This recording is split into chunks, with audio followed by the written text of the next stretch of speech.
Imagine this, you're 17. It's February in Orange County, California. You open your locker and find a red envelope with a photo someone secretly took of you laughing in the quad. On the back, in black Sharpie, "I've watched you long enough, you're mine now. Jay." That's how I met Jake Carter. Senior quarterback, quiet, ocean blue eyes, the kind of guy every girl at Huntington Beach High wanted. And for some insane reason, he wanted me. That photo was the start of the most electric 4 months of my life. My first love, the one every song is written about. He knew everything about me before I told him.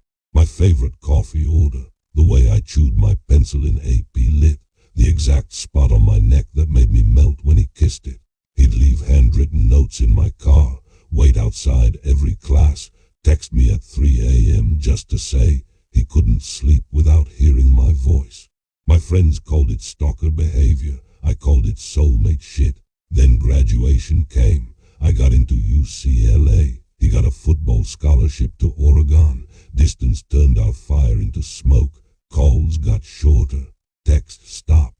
One day his number was disconnected. No goodbye, nothing. He erased me. 6 years later, I'm 23, living in a shitty one-bedroom in Long Beach, scrolling Instagram at 2 a.m. when a DM slides in from a blank profile. Just one coffee, Madison. I still count the days. My heart actually stopped. It was Jake. I told myself I was just getting closure. My roommate Kaylee literally grabbed my phone and begged me not to go. People don't ghost for 6 years and come back normal, Maddie. I laughed. Some chances only come once. I wore the same vanilla perfume I wore at 17. Curled my hair the way he used to wrap it around his fingers.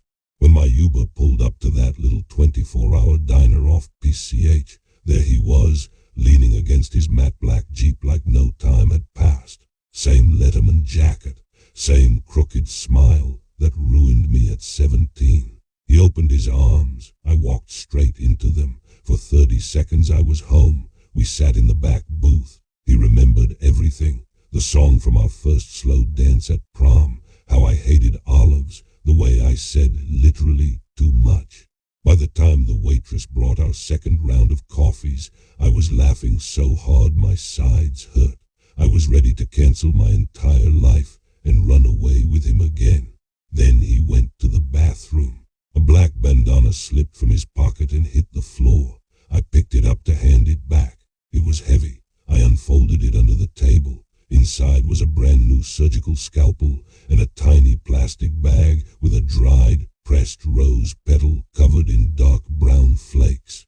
I knew that petal. It was from the rose he gave me the night he said, "I love you" for the first time. Senior year, 2018. The blood on it wasn't from 2018. Jake slid back into the booth. That same smile. But his eyes were different now. Empty. Miss me mads. My hands were ice. I shoved the bandana into my purse before he noticed. He reached across the table and traced the exact same spot on my neck he used to kiss.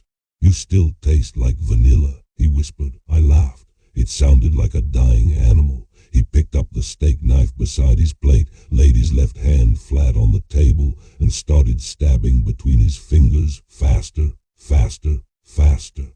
The blade blurred, couples around us froze. Jake stopped. He went faster. A thin line of blood ran down his middle finger. He didn't blink. You know what I realized in Oregon? His voice was soft, loving. "No one laughs like you." I checked. I stood up so fast the table shook.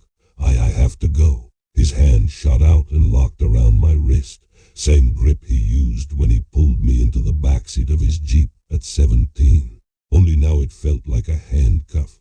"We're not done, Madison. We never were." I ripped free and ran. Outside, the valet saw my face and asked if I needed help. Then Jake stepped out behind me, slow, calm.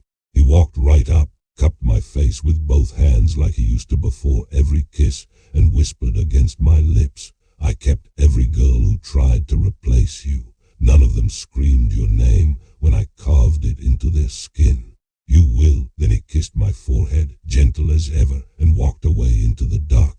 I still have the scalpel. The crime lab said the blood on the rose petal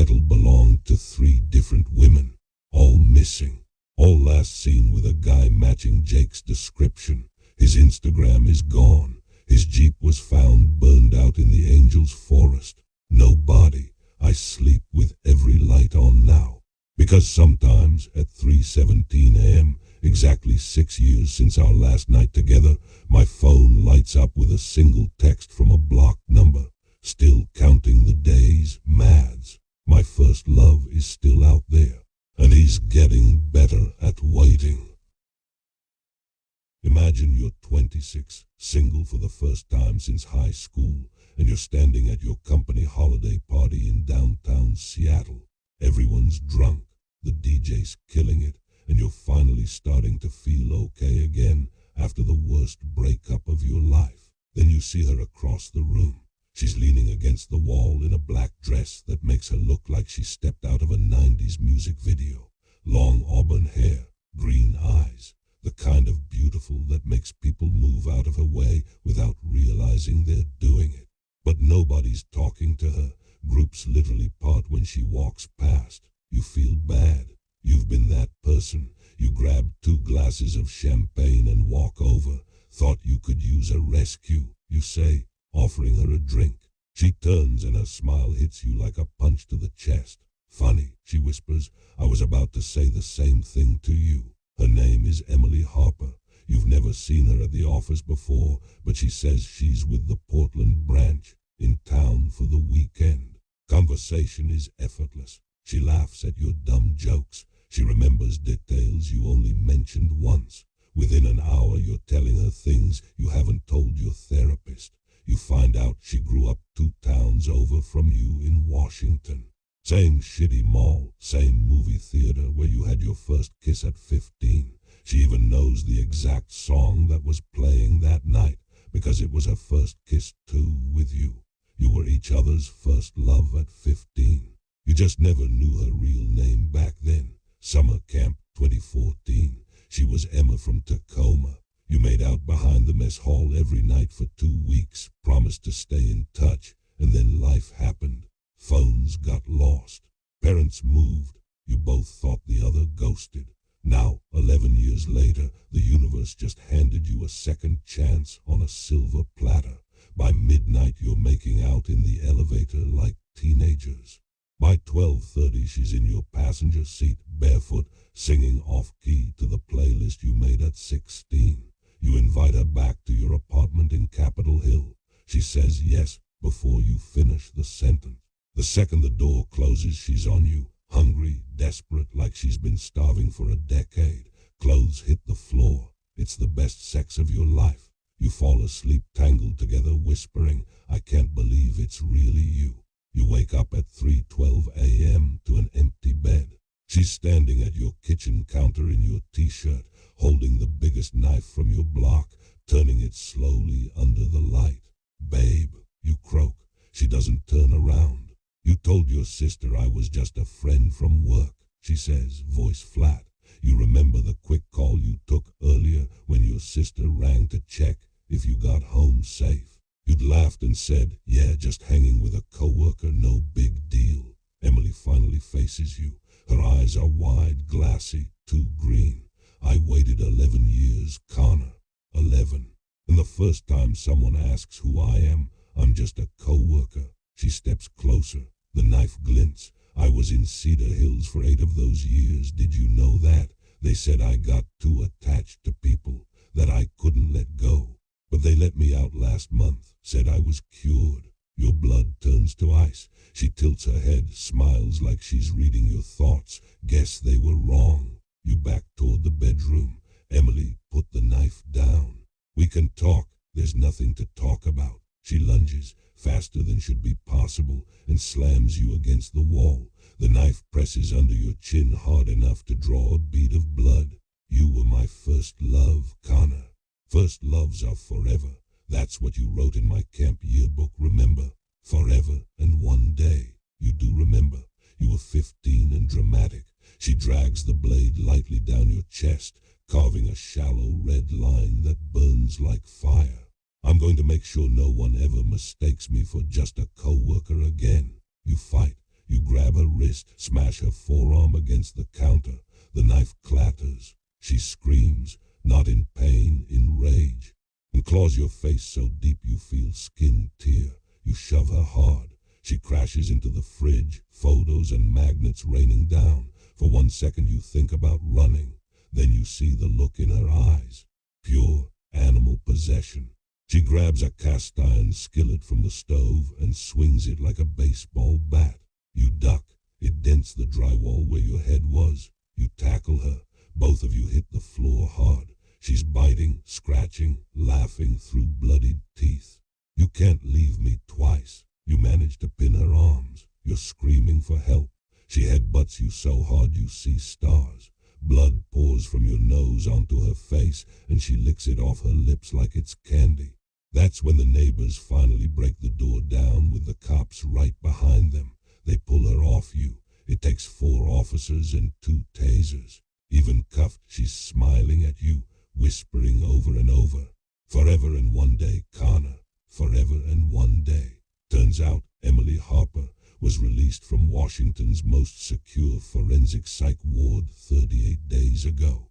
She'd been locked up since she was 19 for hunting down the boy who took her virginity at 17 and carving her initials into his chest while he slept. He lived, barely. Police found a shrine in the trunk of her car. Your camp photo from 2014, your current work badge photo, printed Instagram stories, a lock of your hair she must have taken while you slept, and a list, 27 names. Yours was crossed out in red, with the words "found him" written next to it. I moved to a new city, changed my last name, deleted every social account, but every December, on the anniversary of that party, I get a new email from a random address. The subject line is always the same. "Forever and one day starts now." I never open them, because I know what the attachment will be. A new photo of me sleeping, taken from inside whatever apartment I'm hiding in this time. My first love found me after 11 years, and she's never leaving again. I used to chase the rush of married men, the secret texts, the hotel key cards, the way they looked at me like I was the last sip of water in the desert. I told myself it was harmless. I never wanted their wives' lives, just their attention and their credit cards. Then I swiped right on Ethan Brooks, 32, private equity partner in San Francisco, profile pic in a Tom Ford suit on a yacht. First message: "I'm only in Miami for 48 hours. Make them unforgettable." I was 27, living in South Beach, bored out of my mind. I said yes before I even asked if he was married. He was. Diamond band tan line on his ring finger when we met at the Seti bar. I didn't care. We spent 2 days straight together. He paid for everything. Sweet, champagne, the red La Perla set I wore just for him. He called me baby in this low voice that made my knees weak. He said his marriage was dead, that his wife hadn't touched him in 2 years, that I was the first person who made him feel alive since college. I ate it up. Every lie tasted like honey. On the second night he flew me to Atlanta on his company jet just because I said I'd never been. We checked into the St. Regis under my fake name, Chloe Monroe, room 2412. He ordered oysters and a $900 bottle of Dom. We didn't leave the bed for 14 hours. That's when the phone call came. He was in the shower. His phone kept buzzing on the nightstand. Unknown Georgia number. I shouldn't have answered. "Hello, sweetheart," a woman's voice purred, soft southern accent, sweet as iced tea. "Put Ethan on." I froze. She laughed. "Oh, honey, don't bother lying. I can see his location. And yours. Room 2412, right. Enjoy the view of Peachtree Street while it lasts." The line went dead. Ethan came out dripping wet, towel around his waist. I told him. His face went gray. "That was Lauren," he whispered. "My wife." He started throwing clothes in his bag, telling me to order an Uber to the airport right now, that she was unstable, that she'd been following him for months. I laughed, thought he was being dramatic. Rich people problems. I was wrong. 40 minutes later, I'm alone in the suite waiting for my car when the door clicks open. I think it's housekeeping. It's her, Lauren Brooks. Blonde, willowy, wearing a cream trench coat and red bottom heels like she just stepped off a runway. She's holding a bottle of champagne in one hand and a stainless steel meat tenderizer in the other. "Hi, Chloe," she smiles, closing the door with her heel. "Or is it Ava tonight? You change names like underwear." I back toward the balcony, 24 floors up, no way out. She pops the champagne cork. Foam spills over her manicured fingers. Ethan always orders the same bottle when he cheats.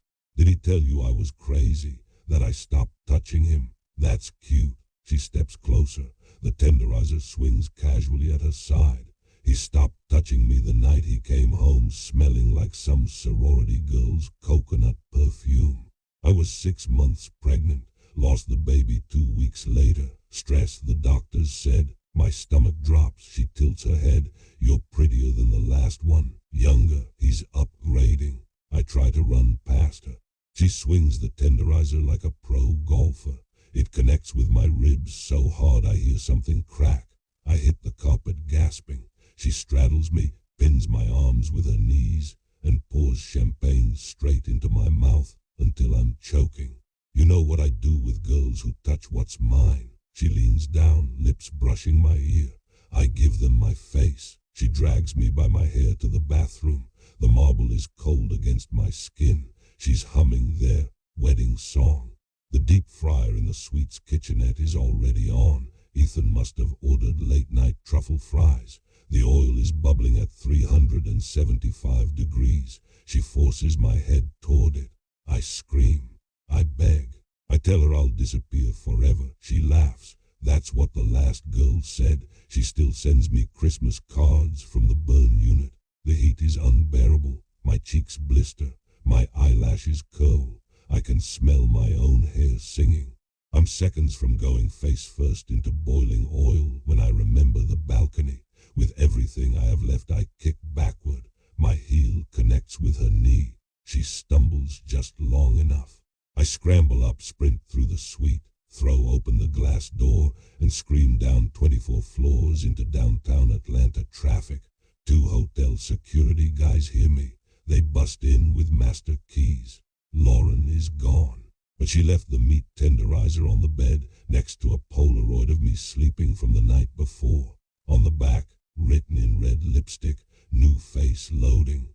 Ethan's company card paid for everything, so the cops found me fast. Lauren Brooks vanished. Her Mercedes was found abandoned at Hartsfield-Jackson with a plane ticket to Grand Cayman. One way. They never caught her. I live in Ohio now, under my real name. No social media, no dating apps. I can't be around hot oil. The smell of anything frying sends me into full-blown panic attacks. I still have the scar shaped like the state of Georgia across my left cheek. Every first of the month, I get a delivery.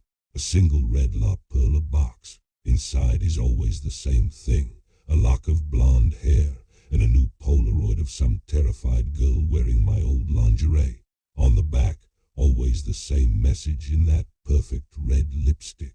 "Your face looked better on you anyway." I destroyed the last man I ever let call me baby, and his wife is still wearing my skin in her dreams.